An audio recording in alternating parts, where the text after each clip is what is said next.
오늘 하나님께서 우리에게 주시는 말씀은 마태복음 26장 51절로 54절 말씀입니다.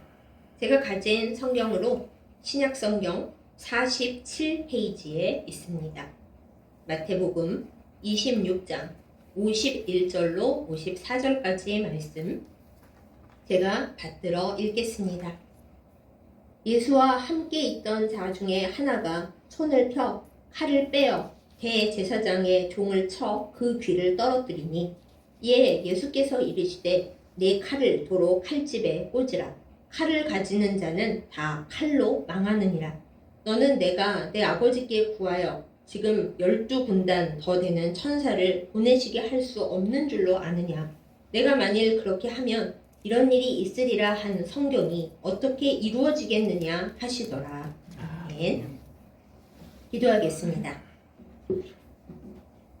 사랑과 은혜가 충만하신 우리 아버지 하나님, 사순절 5번째 주일을 맞이하는 이 아침에 하나님 앞에 모여서 함께 말씀을 듣고자 합니다. 주님의 음성을 우리에게 들려주옵소서. 그것을 실천하기가 아무리 어려울지라도 우리가 포기하지 아니하고 낙심하지 아니하고 오직 하나님의 뜻을 따라 순종하면서 우리 예수님께서 가신 그 길, 그 발자국을 따라가게 하여 주시옵소서. 그리하여 하나님의 말씀대로 이루어지는 그 최후의 승리를 얻는 자들 가운데 우리가 있게 하여 주옵소서. 예수님의 이름으로 간절히 기도드렸사옵나이다. 아멘. 팔이 안으로 굽는다라는 속담이 있습니다. 아무리 우리가 객관적으로 상황을 판단하려 하여도 결국에는 나 그리고 우리 내 편에게 마음이 더 쏠린다라는 것입니다. 우리가 악인을 판단하고 또 무엇이 악한 일인가 생각할 때에 물론 누가 보기에도 악한 일들은 악하구나 하지만 애매한 일에 대해서는 우리는 나와 관련이 있는 사람 편에서 생각하게 됩니다. 지금 중동에서 전쟁이 한창인데 누가 악입니까? 누가 문제입니까? 어떻게 보면 이란에서도 우리나라가 잘 존속해 나가기 위해서는 이 방법밖에 없었다. 이렇게 말할 수 있을 것이고 또 미국과 이스라엘 입장에서는 우리도 우리나라와 우리 국민의 안전을 위해서는 이것이 최선이었다. 이렇게 말할 것입니다. 그 중간에서 우리는 이쪽도 문제고 저쪽도 문제인 것 같은데 양쪽 다 악한 것 같은데 이런 생각을 하면서도 우리의 생각과 계산을 할 수밖에 없습니다. 어떤 쪽 편을 들어야 우리가 이익을 얻을 수 있을까? 어떻게 해야지 원유를 잘 공급받고 또 우리가 손해를 안 볼까? 이렇게 생각하게 되는 것이지요. 그렇게 따지면 하나님께서 하늘에서 내려다 보실 때 정말로 의인이 있나 아무리 찾아보셔도 의인은 없고 다 거기서 거기 악한 의미로 도토리 키재기일 것 같구나 하는 생각을 새삼 하게 됩니다. 그러니 하나님께서 이 세상을 보실 때 죄다 죄인인 거죠. 죄다 악인인 거죠. 사실은 하나님의 의로 봐서는 구원받을 자가 하나도 없고 하나님께서 생각하시기에 진정한 하나님의 의를 따르는 사람도 하나도 없으시겠다. 이런 딱한 생각을 하게 됩니다. 이 세상에 여러 주장들 중에 정당한 전쟁 이론이라는 것이 있습니다. 지금 미국이 내세우고 있는 것과 비슷합니다. 이 세상의 악과 폭력을 막기 위해서는 때로는 그것을 막기 위한 정당한 폭력 그리고 정당한 전쟁이 꼭 필요하다라는 이론입니다. 악한 테러리스트가 날뛸 때 그 테러리스트 때문에 수많은 사람들이 다치고 건물이 파괴되고 그런 것을 막기 위해서 공권력이 반드시 투입되어야 한다라는 이야기와 같습니다. 그런데 여러분, 우리나라의 독립운동가 분들도 예전에 일본의 입장에서 보면 테러리스트들 있었다는 거 기억하십니까? 이처럼 테러리스트라는 것도 누가 진짜 이유 없이 길 가는 사람을 묻지마 범죄로 죽이지 않는 한, 해치지 않는 한 관점에 따라서 매우 생각이 달라지는 것이 이 세상 이치입니다.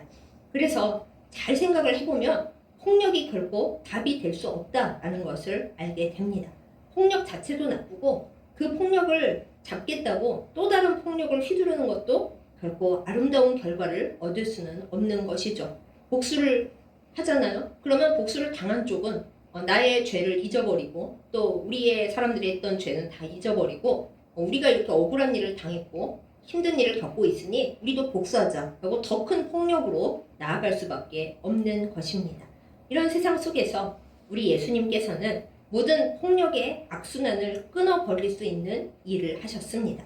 그런데 그 일이라는 것이 세상 사람들의 상식으로 봐서는 정말 어리석고 정말 바보 같은 일이었습니다. 바로 십자가에 달리신 것이었습니다. 제가 어디를 지나가다가 어떤 어르신들이 얘기하시는 걸 정말 너무나 우연히 들었습니다. 그리고 제가 답을 해드릴 수도 없는 상황이었는데 공부를 많이 하신 것 같은 어떤 할아버님이 그러시더라고요. 예수님 얘기를 우연찮게 꺼내면서 나는 그 양반이 왜 십자가에 가서 매달렸는지 도통 이해할 수가 없다. 그렇게 문제를 많이 알고 자기가 힘 있는 하나님의 아들이면은 어떻게든 문제를 해결할 생각을 해야지 아무 힘도 없이 결말도 알 수가 없는 십자가에 가서 대체 왜 매달리느냐고 이렇게 얘기를 하시더라고요. 그런데 그거야말로 하나님의 답입니다. 너무나 무력해 보이고 아무것도 해결할 수 없고 결말이 그게 뭐야 싶은 그 무력한 십자가의 독생자를 매다르시고 그 독생자에게 이 세상의 모든 폭력이 일으킨 죄의 사슬을 뒤집어 씌우시고 그리고 그것을 끊게 하심으로써 그 십자가 안에 모이는 모든 사람들이 살아가는 방식을 달리하고 생각하는 방식을 다르게 하여 하나님 나라를 건설하도록 그 하나님 나라를 기다리도록 하는 것이 하나님의 독특하고 이 세상 다시는 없는 방법이었다 하는 것입니다. 우리는 그 하나님의 방법을 믿고 이해하고 따라가는 주님의 백성들입니다. 그럼에도 불구하고 과연 우리가 정말로 우리의 삶 가운데서 그 폭력을 싫어하고 버리고 어떻게든 없애려고 하는가? 우리 안에 남아있는 혈기를 정말 죄라고 느끼고 이거 하나님이 싫어하시는 건데 빨리 없애야 되는데 이렇게 문제의식을 가지고 회개하고 기도하며 살아가는가? 이것은 또 별다른 문제인 것 같습니다. 그래서 오늘 저는 여러분께서 별로 좋아하시지도 않으실 것이고 불편해 하실 만한 본문을 골랐습니다. 어떤 분들은 이 세상에 악과 폭력이 가득한데 그렇게 순진무구한 이야기를 하실 때입니까? 라고 예수님께나 또한 이 말씀을 전하고 있는 저에게나 생각하시고 말씀하실 수 있어요. 그러나 그것이 하나님의 방법인걸요? 이 세상에 다시 없는 순진하고 그 될 것 같냐 생각하는 그 방법을 택하신 분이 하나님이시고 예수님이시기 때문에 예수님의 말씀을 따라가고 그것을 전하고 있는 저는 이 세상적으로 너무 순진해 보이고 바보 같고 답이 없어 보이는 이 말씀을 여러분 앞에 또한 저의 마음판에 말씀드리고 새길 수밖에 없는 것을 먼저 이야기 드립니다. 그럼 우리가 오늘 본문의 상황으로 한번 들어가 볼까요? 오늘 말씀은 이제 가룟 유다가 배신을 하고 대제사장들의 종들과 그 외에 여러 군사들을 데리고 와서 드디어 예수님을 잡아 넘기는 그 장면입니다. 사복음서에 전부 다 나와 있는 장면인데 저마다 기록하는 내용이 조금씩 다른 아주 재미있는 본문이죠. 여기서 재미있다라는 것은 흥미있다라는 것이지 결코 이 상황이 즐겁다는 얘기가 아님을 확실하게 말씀을 드립니다.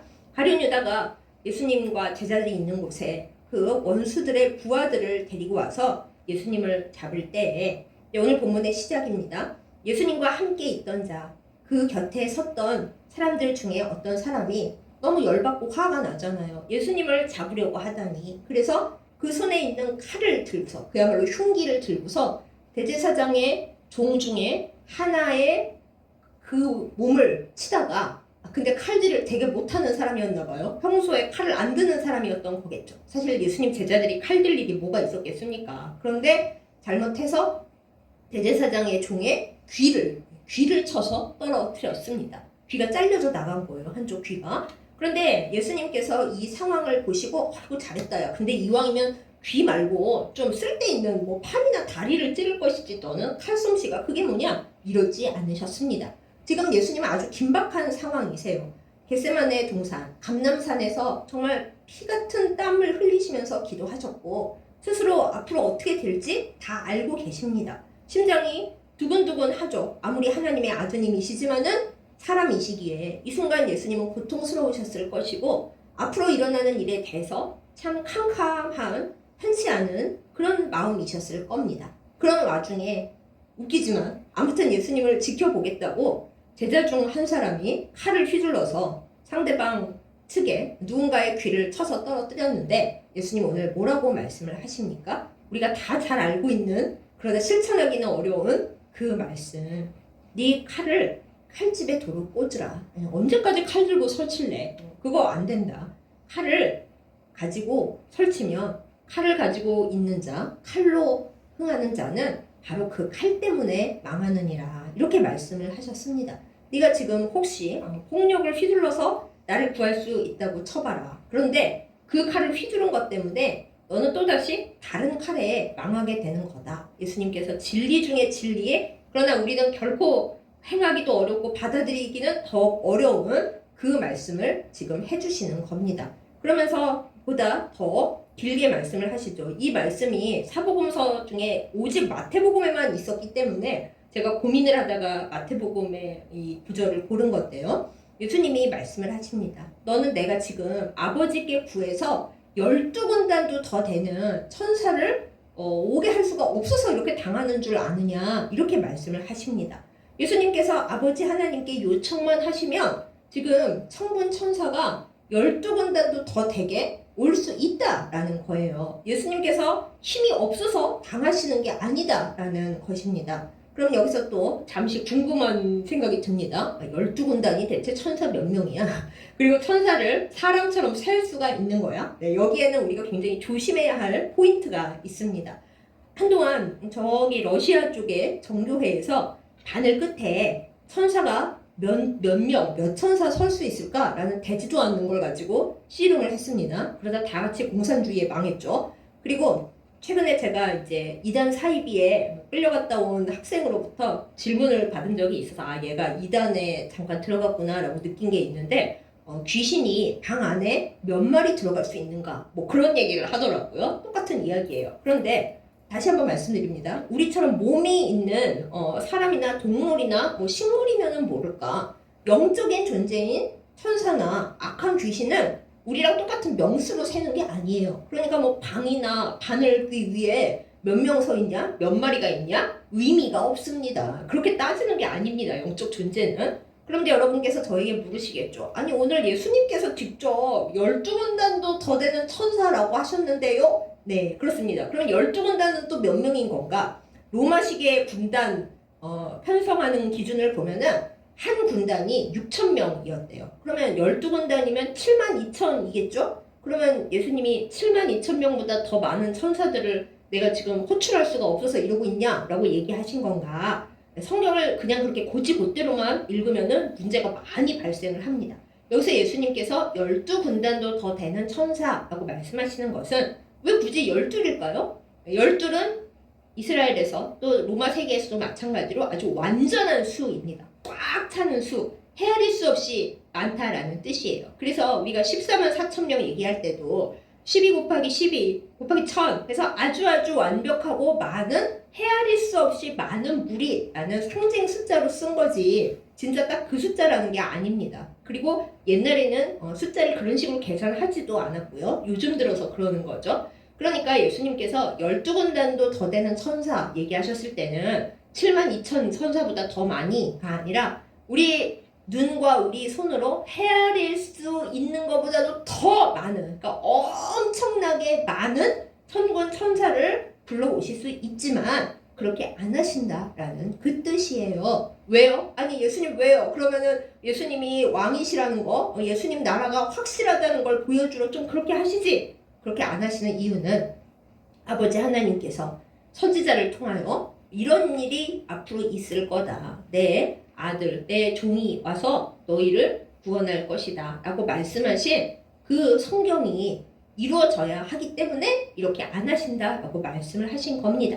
그러니까 하나님께서 선택하신 방법이 천군 천사를 일으켜서 이 세상의 악을 싹 다 쓸어버리고 힘과 능력으로 하나님 나라를 세우시는 게 아니라 하나님이 선택하신 방법은 내 독생자를 아주 가장 부끄럽고 가장 무력한 십자가 위에 놓고 이 세상의 모든 죄를 그 아무 죄 없는 아들에게 다 뒤집어 씌우고 한순간은 아버지이고 창조주인 내가 그 아들을 완전히 외면하고 버리는 그 순간, 그것을 통해서 이 세상의 모든 지옥으로 갈 수밖에 없는 영혼과 그 모든 인생들을 하나님의 나라로 끌어올리시는, 그냥 어떤 종교에도 없고 어떤 사람도 생각할 수 없는 오직 하나님만이 하시는 그 방법을 통해서 구원을 이루시겠다. 그렇게 하나님의 나라를 이루시겠다. 그렇게 하나님이 선택하셨기 때문에 예수님께서 쉬운 방법, 폭력을 택하시지 않고 인간적인 무기나 그런 것도 택하시지 않겠다. 예수님께서 직접 말씀하신 거예요.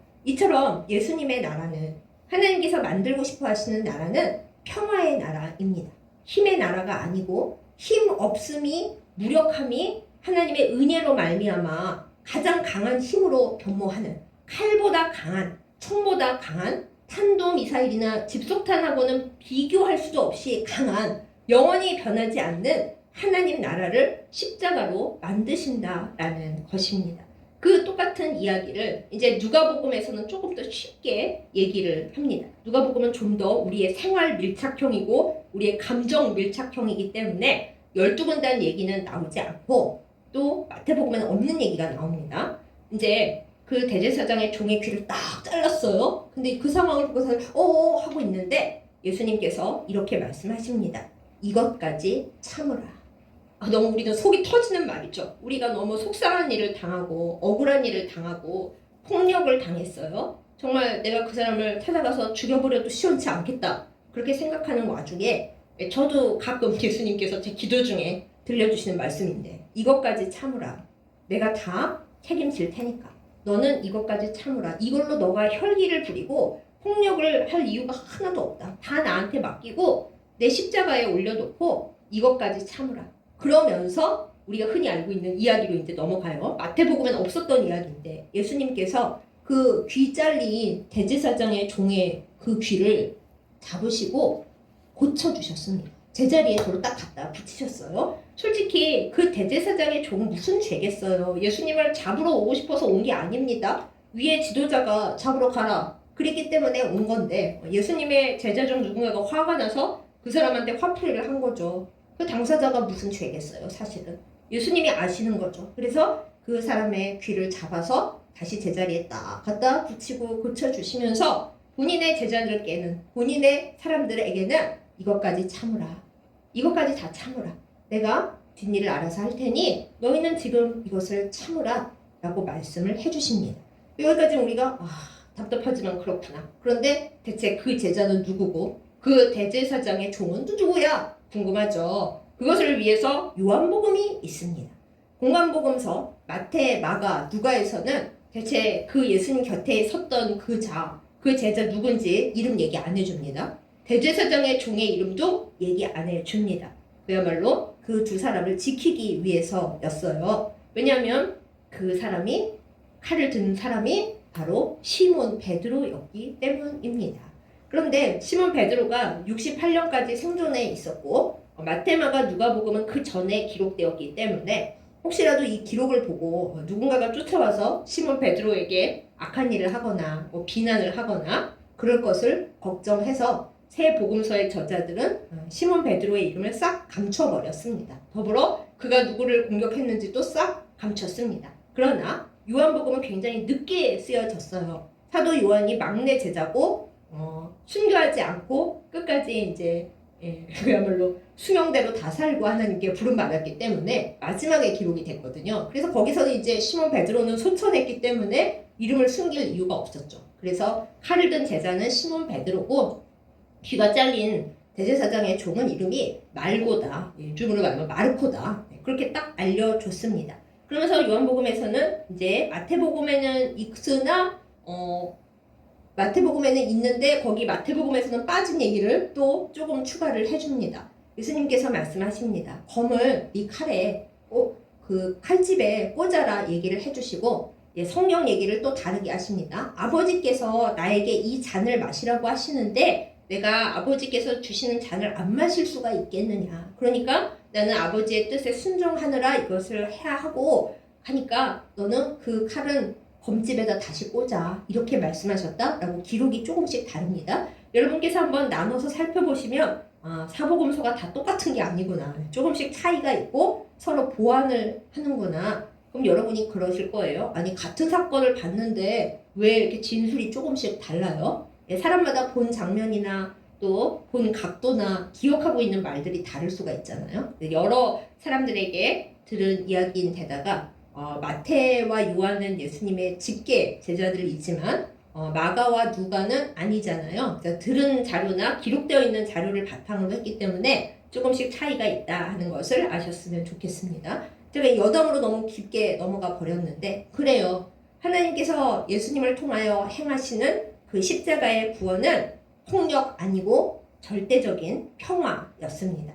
이사야 2장 4절에 보면 하나님의 날이라고 하는 것은 칼을 쳐서 보습을 만들고 창을 쳐서 낫을 만드는 날이라고 했어요. 전쟁 무기를 다 쳐서 이제 전쟁이 없을 거야, 평화로울 거야 하면서 농기구를 만드는 날이 여호와의 날이라고 한 것입니다. 그런데 우리는 어때요? 과학기술이 발전하면서 처음에는 굉장히 인류가 희망을 했습니다. 이제 우리는 모든 걸 할 수 있기 때문에 싸울 일도 없고 서로 평화롭게 행복하게 발전하면서 살 수 있을 거야. 그런데 그랬으면 얼마나 좋았을까요? 그렇지가 못하고 그 발전한 과학기술을 가지고 사람들이 뭘 하고 있습니까? 서로 어떻게 하면 효율적으로 죽이고 어떻게 하면 파괴할 수 있을까? 갖은 전쟁 무기를 아주 경쟁하듯이 만들고 있죠. 그리고 그 전쟁 무기들이 어찌나 비싼지 하루에 말도 안 되는 양을 지구의 모든 사람들을 배불리 먹이고 교육받게 할 수 있는 그 돈을 사람을 죽이고 땅을 망가뜨리고 그리고 있었던 것을 파괴하는 데다가 퍼붓고 있는 중입니다. 이것이 과연 사람들이 생각한 좋은 것입니까?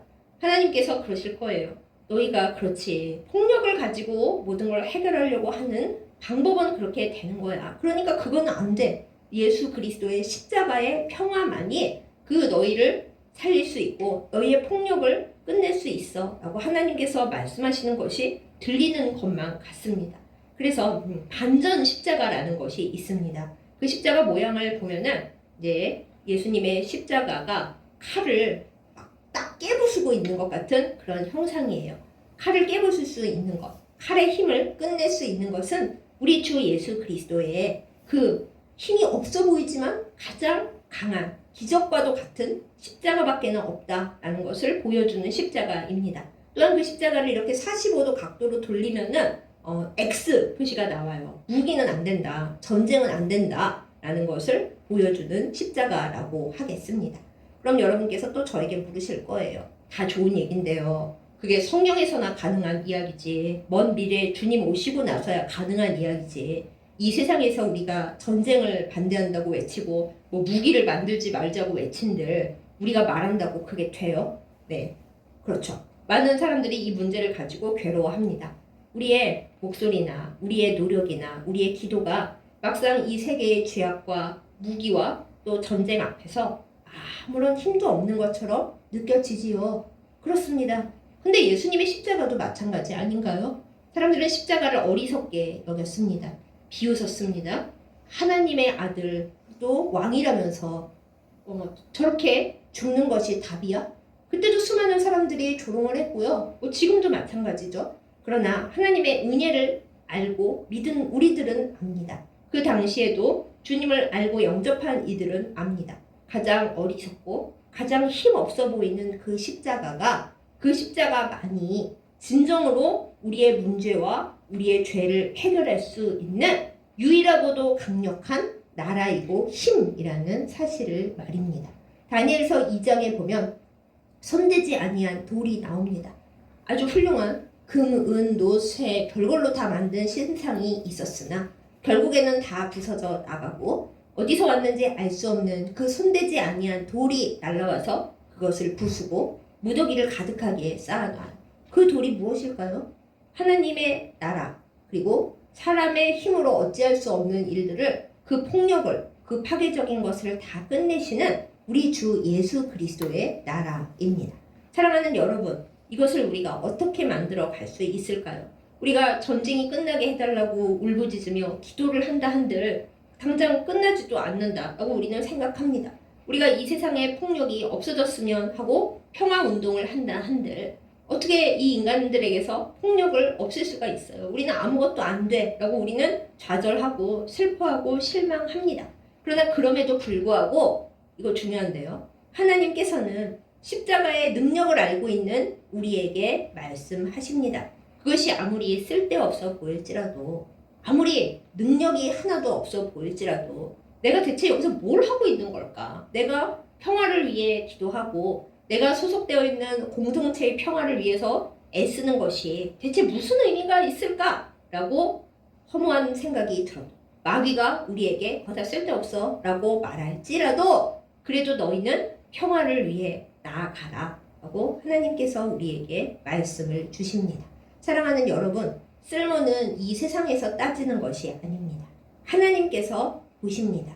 우리가 생각하기에 내가 기도하고 내가 애쓰고 내가 평화를 위해 혈기를 없애려고 싸우면서 노력하는 것이 아무 의미가 없어 보인다 할지라도 하나님께는 의미가 있습니다. 그리고 여러분, 의미를 우리가 따져서 뭐 하겠어요? 하나님께서 의미가 있다 하시면 그것이 의미인 것을요. 우리가 이것을 잊지 않았으면 좋겠습니다. 우리가 있는 자리에서 평화의 도구가 되기를 예수님의 이름으로 축복합니다. 칼은 강합니다. 칼은 무섭습니다. 우리가 전쟁을 얼마나 무서워하나요? 누가 말하고 싸우다가 칼 들면 다 무섭죠? 그러나 칼은 강하지 않습니다. 칼을 드는 자 칼로 망합니다. 무기를 내세워서 세계를 협박하고 전쟁을 일으켜서 서로를 치는 그 사람들, 바로 그 무기 때문에 망할 것입니다. 그날이 언제일지 우리는 알 수 없어도 하나님은 영원하시기 때문에 영원하신 하나님께서 말씀하십니다. 무기와 전쟁과 혈기와 폭력은 결국에는 다 망한다. 사랑하는 여러분, 우리가 그 망하는 나라에 속해야 하겠습니까? 그 망할 나라가 무서워서 우리가 해야 할 일을 못하고 내가 가지고 있는 십자가나 내가 가지고 있는 믿음이나 내가 할 수 있는 기도가 아무 힘이 없어 하고 멈추어야 하겠습니까? 주님은 우리에게 그것을 원하지 않으십니다.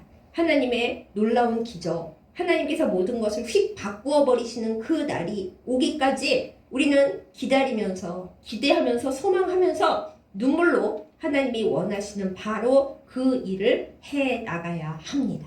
그것이 하나님의 뜻입니다. 하나님께서 바꾸실진데 우리가 그러면 아무것도 안 하고 있어도 하나님이 다 바꾸시나? 아닙니다. 하나님은 홀로 모든 것을 하실 수 있지만은 우리가 하나님의 편에 서서 하나님의 종으로서 하나님의 아들, 딸로서 하나님이 원하시는 그 일에 벽돌 하나라도 더 얹기를 바라고 기대하고 계십니다.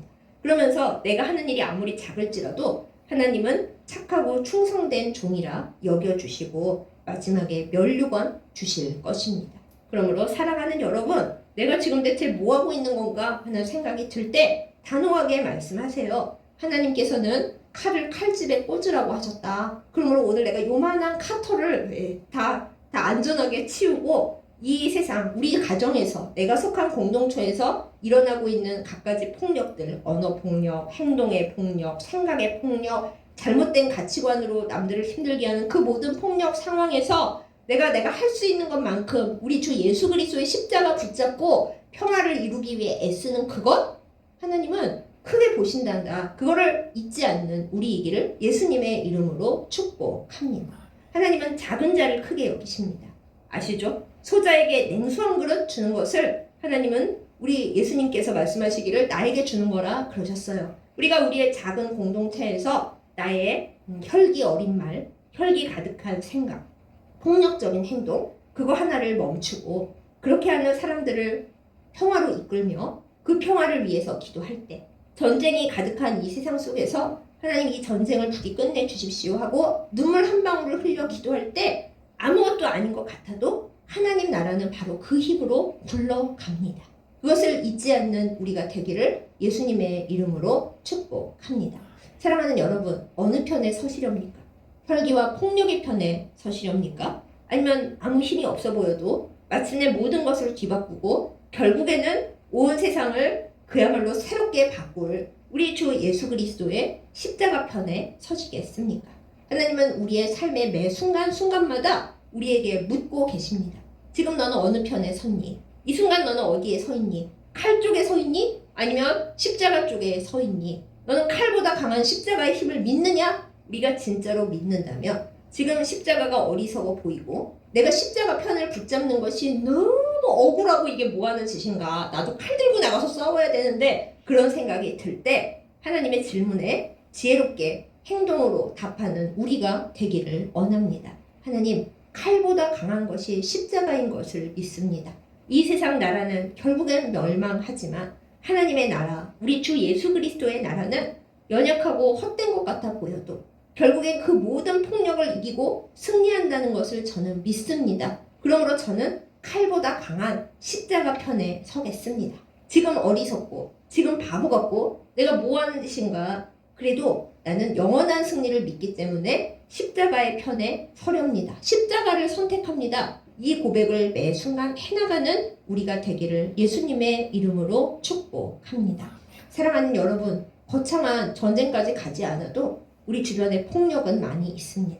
우리가 혈기낼 상황이 얼마나 많이 있나요? 마음에 우리는 칼을 수없이 휘두르며 칼을 누군가에게 꽂으며 때로는 내 마음에도 꽂으며 살아가고 있습니다. 그럴 때 예수님이 우리의 상처난 마음, 나 때문에 상처난 사람들을 만지시면서 말씀하십니다. 이것까지 참으라.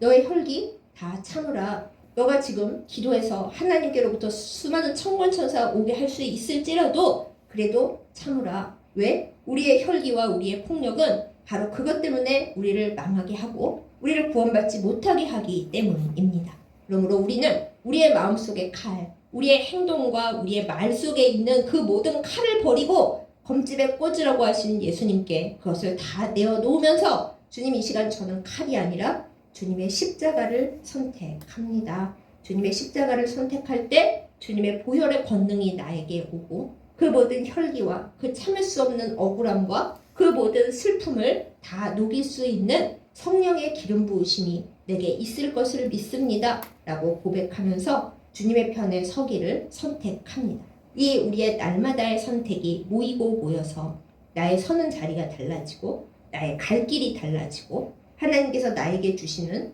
복의 길이 활짝 열리고 그리고 마침내 하나님 나라에 들어갈 때 주께서 면류관을 주시는, 혈기를 견디고 싸우느라 애썼다, 그렇게 복 주시는 은혜가 있을 것입니다. 그것을 믿고 믿음으로 나아가면서 하루하루 이 세상의 모든 폭력과 내 주변의 모든 폭력과 혈기와 우리 주 예수 그리스도의 이름으로 십자가로 맞붙어 싸워서 내 이름이 아닌 주의 이름으로 승리하는 우리 모두가 되기를 예수님의 이름으로 축복합니다. 여러분, 십자가는 칼보다 강합니다. 우리가 모르고 때로는 잊어버리고 있을 뿐입니다. 칼보다 강한 십자가를 붙들고 나의 혈기보다 강한 우리 주 예수 그리스도의 온유를 붙들고 승리하는 우리 모두이기를 예수님의 이름으로 축복합니다. 아멘. 기도하겠습니다.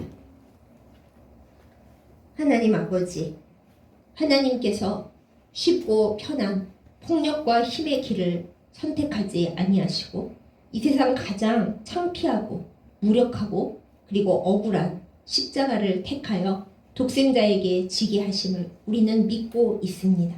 그런데 그 예수님을 따라간다 하면서도 우리의 마음속에 억울함이 가득하고 분노가 가득하고 괴로움이 가득하여서 주님의 십자가보다는 칼을 붙들고 우리의 마음속에 주님의 생각이 아닌 나의 억울함, 악한 마귀가 주는 폭력적이고 악의적인 생각이 가득하고 그것으로 행동하는 죄인인 것을 다시금 고백합니다. 주여, 연약한 우리를, 악한 우리를 긍휼히 여기시고 용서하여 주시옵소서.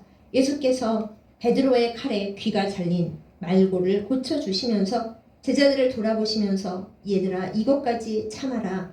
아버지께서 나에게 능력을 주시지 않아서가 아니라 아버지의 뜻을 이루기 위해서 나는 이 길을 가야 하니 이것을 참으라. 칼을 칼집에 꽂으라 말씀하신 것을 우리의 삶 가운데서 기억합니다. 주님, 칼보다 강한 믿음이, 십자가를 따라가는 우리의 온유함이 부디 우리 안에 있게 하여 주시옵소서. 사실은 우리에게 그것을 가질 힘이 하나도 없어서 주님을 믿고 사랑한다 하면서도 내 안에는 십자가가 하나도 없어서 주님 앞에 간절히 구하며 매달립니다. 우리의 삶의 잔이 때로는 힘들고 때로는 어려울지라도 예수님께서 먼저 다 그것을 마시시면서 너희도 이것을 받고 그러나 마지막에는 승리할 거야 약속하여 주신 그것을 믿고 따라가는 저희들 다 되게 하여 주시옵소서. 그러나 하나님, 우리의 마음속에 폭력을 이길 힘이 정말 없사오니 우리 주 예수 그리스도의 십자가로 성령의 능력으로 예수 그리스도의 보혈로 우리 안에 오셔서 우리에게 온유의 영을 주시고 부드러운 마음을 주시고 용서할 수 있는 마음을 주시고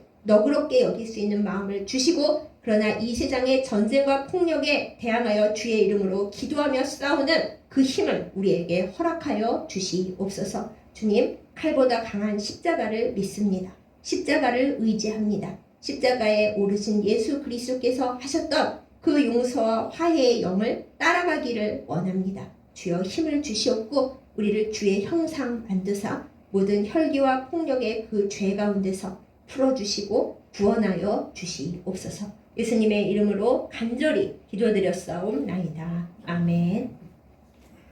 헌금기도 드리겠습니다. 온 우주를 지으신 하나님 아버지, 하나님께서 귀한 것 주셔서 우리가 살아가고 있음을 감사와 기쁨으로 고백합니다. 주님께서 주신 것에 감사하여 또 우리가 받은 물질보다 하나님을 더 사랑하는 마음을 담아 주 앞에 이 예물 드리오니 기뻐 받아 주시옵소서. 우리가 복의 통로가 되기를 원합니다. 하나님께서 우리에게 필요한 것을 주시고 또 넘치도록 허락하여 주셔서 주님과 함께 주님의 뜻대로 베풀고 섬기고 나누는 복된 삶 살도록 복을 내려 주시옵소서. 하나님, 우리의 모든 필요한 것 주님 앞에 아를 때 주께서 보시고 허락하여 주시는 은혜가 있기를 간구합니다. 잘못된 것을 구하였다면 하나님께서 바꾸셔서 더 필요하고 더 좋은 것으로 허락하여 주시는 은혜가 넘치게 하여 주시옵소서. 우리에게 생명을 주시고 그 생명으로 말미암아 영생을 주셔서 내가 너희에게 못 줄 것은 하나도 없다고 약속해 주신 사랑하는 예수님의 이름으로 간절히 기도드렸사옵나이다. 아멘. 이제는 십자가의 길을 가시는 중에도 다친 자를 고치시면서 분노하고 슬퍼하는 제자들에게 이것까지 참으라 하시고 칼을 드는 자는 칼로 망한다고 그 칼을 버리라고 하신 우리에게 가장 좋은 것을 주시는 우리 주 예수 그리스도의 은혜와 이 세상에 다시 없는 평화로운 신비로운 방법을 통하여 우리를 구원할 특별한 신비를 주신 우리 아버지 하나님의 지극하신 사랑과 오늘도 폭력과 혈기 가운데서 그래도 주님 뜻대로 살고자 몸부림치는 우리의 몸과 마음을 부드럽게 어루만지시고 기름을 부으사 뜻대로 살지 않고 주님께 순종하며 살도록 도우시는 성령님의 인도하심과 교통하심이 이 시간 예배를 드리고 말씀을 들으면서 폭력과 혈기가 아닌 칼이 아닌 우리 주 예수 그리스도의 십자가를 붙들고 주의 이름으로 평화로 승리하기를 간절히 바라며 결단하는 예배드리는 모든 주의 백성들을 위해 이제부터 영원까지 함께 하시기를 간절히 축원하옵나이다. 아멘.